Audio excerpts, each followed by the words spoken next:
ఆనాటి ముఖ్యమంత్రి గారికి లేకుండేనా? మా పాలమూరు బిడ్డలు చేసిన నేరమేంది? నీకు ఓట్లేసి ఎంపీగా గెలిపించడమేనా? నిన్ను నమ్మి ఆర్జీఎస్ ప్రాజెక్టు ఈ రోజుకు ఇప్పటికీ పూర్తి కాలేదు. ఎందుకు ఇప్పటికీ అలంపూరు ప్రాంతంలో మీరు టెంకాయలు కొట్టిన ప్రాజెక్టులు పూర్తి కాలేదని నేను అడుగుతున్నా అధ్యక్ష. ఎందుకు ఈ వివక్ష? ఎందుకు ఈ వివక్ష అని నేను అడుగుతున్నా. మేము ఎంపీగా గెలిపించకపోయిన ఉంటే, ఆ పాలమూరు జిల్లా ప్రజలు నీకు ఓటు వేయకపోయినుంటే నీ రాజకీయ భవిష్యత్తు ఎక్కడుండేది? ఇయాలను గొప్పలు చెప్పుకునే ఈ అవకాశం ఎక్కడుండేదని నేను అడుగుతున్నా అధ్యక్ష. అందుకే ఈరోజు పాలమూరు రంగారెడ్డి ఎత్తిపోతల పథకాన్ని జాతీయ ప్రాజెక్టుగా సాధించలేదు, రాష్ట్ర నిధులతో పూర్తి చేయలేదు. అందుకే ఈరోజు ప్రతిపక్షంలో ఉన్న మీకు మొట్టమొదట పాలమూరు జిల్లా ప్రజలు క్షమాపణ చెప్పి ఈ సభలో ప్రసంగాన్ని ప్రారంభించనుంటే నిజంగానే పాలమూరు ప్రజలు మిమ్మల్ని క్షమించి ఉండేవాళ్ళు. 2009-10లో కృష్ణానది ఉప్పొంగినప్పుడు, వరదలు వచ్చినప్పుడు, అలంపూరు ప్రాంతంలో కొట్టుకుపోయినప్పుడు అలంపూరు ప్రాంత ప్రజలకు మహబూబ్ నగర్ ఎంపీగా శాసనసభ ప్రతిపక్ష నాయకుడు కల్వకుంట్ల చంద్రశేఖరరావు గారు ఒక మాట ఇచ్చిండ్రు. ఈ ప్రాంతం నిండా మునిగిపోయింది, మీ ఇండ్లన్నీ కొట్టుకుపోయినాయి, మీకు ప్రభుత్వం ఇండ్లు ఇప్పించకపోతే బంజారాహిల్స్ నందినగర్లో ఉన్న నా ఇల్లు అమ్మి మీకు ఇల్లు కట్టిస్తా అన్నాడు. మేము ఆయన ఇల్లు నమ్మి కట్టించమని మేము అడుగుతలేము అధ్యక్ష.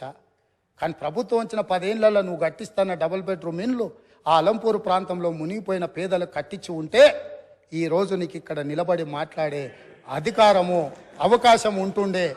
ఇవాళ అలంపూరు ప్రాంతంలో కనీసం ఆ ఇండ్లైనా కట్టించని పరిస్థితి ఈరోజు దాపరించింది. అదేవిధంగా మా పొన్నం ప్రభాకర్ గారు తెలుసు, మిడ్మానేరు ముంపు బాధితులకు కొన్ని సంవత్సరాలుగా వాళ్ళు పోరాటం చేస్తున్నారు, ఆరాట పడుతున్నారు. ఈ రాష్ట్రానికి ముఖ్యమంత్రి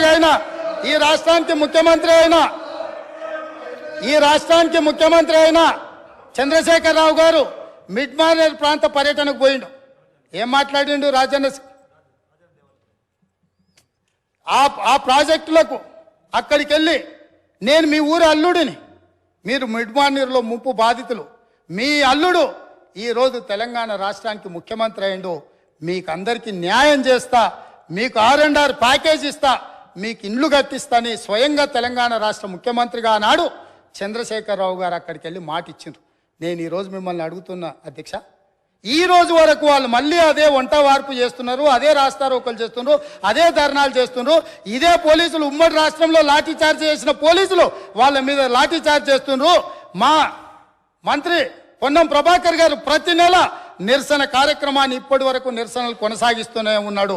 అన్నీ ఉన్న అల్లుడు నోట్లో శని ఉందన్నట్టుగా ఆ మిడ్మానేరు ముంపు బాధితులకు 10 ఏళ్ళైనా న్యాయం జరగలేదు. ఇది న్యాయమా? ఇదేనా ఈ రైతులను ఆదుకునేదని నేను అడుగుతున్నా అధ్యక్ష. అదేవిధంగా R&R ప్యాకేజీలో ఇల్లు కోల్పోయిన వాళ్లకు, పేదవాళ్లకు ఇండ్ల పట్టాలు ఇస్తారు అధ్యక్ష. ఆ ఇండ్ల పట్టాలు రాజ్యసభ సభ్యులు జోగిన్పల్లి సంతోష్ కుమార్ 250 గజాలు ఇండ్ల పట్ట వారి పేదోడి కింద పట్ట తీసుకున్నాడు అధ్యక్ష. పర్ క్యాపిటా పెంచి, పవర్ పెంచి, శుద్ధమైన నీళ్లు ప్రతి ఇంటికి నల్లాతో ఇచ్చి, ఇవన్నీ చేసి తెలంగాణ సాధించుకొచ్చి అష్ట కష్టాలు పడి గత 25 సంవత్సరాలుగా ఒక యజ్ఞంలాగా దీన్ని తీసుకొని పోతా ఉంటే కాంగ్రెస్ పార్టీ నాయకులు మాట్లాడతారు అధ్యక్ష. కేసీఆర్కి పిండం పెడతాం, ఇవన్నీ చేసినందుకు నాకు పిండం పెట్టాలా? ఈ తిప్పల పడ్డందుకు ఆ పిండం పెట్టాలా? మీ వల్ల కాని పని, మీ నాయకులు ఎంతరో మంది ఎన్నుచూపి పారిపోయినటువంటి తెలంగాణ ఉద్యమాన్ని నేను భుజానేసుకొని అనేక కష్టాలు పడి దీక్షలు చేసి చివరికి నా చావు మీద తెచ్చుకునేంత ప్రయత్నంలో తెలంగాణ తెచ్చిపెడితే మీకు పిండం పెడతామంటే ఎవరు హర్షిస్తారు అధ్యక్ష? ఇదేనా సంస్కారం? ఇదొక పద్ధతి? ఇదొక పార్టీ? దీనికో లెక్కన? చాలా బాధ కలుగుతుంది అధ్యక్ష, దుఃఖం వస్తుంది. ఎందుకంటే ఏందండి నాకు అర్థం కాదు. ఇది పూర్తిగా ఎటుపడతాడు నోరుంది కదా అని విచ్చలవిడిగా మీ పార్టీల నియంత్రణ లేకపోవచ్చండి, కానీ సంఘం చూస్తుంది కదా, సమాజం చూస్తుంది కదా. నన్ను అడుగుతున్నారు, మన రాహుల్ గాంధీ ఏదో ఒక మాట అందరికీ మోడీ పేరే ఉన్నదంటే 2 సంవత్సరాల జైలు శిక్ష విధించారు అధ్యక్ష. అఫ్కోర్స్ నిన్న సుప్రీంకోర్టు స్టే ఇచ్చింది, సభ్యత్వం కూడా తీసేసిండ్రు. మేము ఆ చర్యలు తీసుకోలేమానండి? మేము తీసుకోకపోదుమా? మీరు ఏదో స్వేచ్ఛ కావాలి, స్వేచ్ఛ ఇచ్చినాం, మేము చాలా లిబరల్గా ఉంటున్నాం, డెమోక్రాటిక్గా ఉంటున్నాం, అన్ని రకాలుగా బాగుంటున్నాం. లేకపోతే మీరు అట్లా మాట్లాడిన దానికి మీ తాట తీసే పరిస్థితి ఇష్యూ కాదు కదా గవర్నమెంట్ అనుకుంటే. కానీ మీరంతా ఆ విధంగా ఇష్టం వచ్చిన అడ్డగోలు మాట్లాడినా మేము సంయమనం పాటిస్తున్నాం. మేము ఇది పోలీసులు ఉసుగొలుపుతలేం. ప్రజలే తీర్పు చెప్తారు రేపు పొద్దున అనే ఉద్దేశంతో మేము ముందుకు పోతా ఉన్నాం. కానీ బాధ మాత్రం కలుగుతుంది అధ్యక్ష. ఎక్కడ ఏం చేయని వాళ్ళు తెలంగాణ ఉద్యమం జరుగుతున్న దాని మీదకి తుపాకులు తీసుకొని పోయిన వాళ్ళు మాట్లాడతారు అధ్యక్ష. ఇలా రెండు పార్టీల అధ్యక్షులు అధ్యక్ష.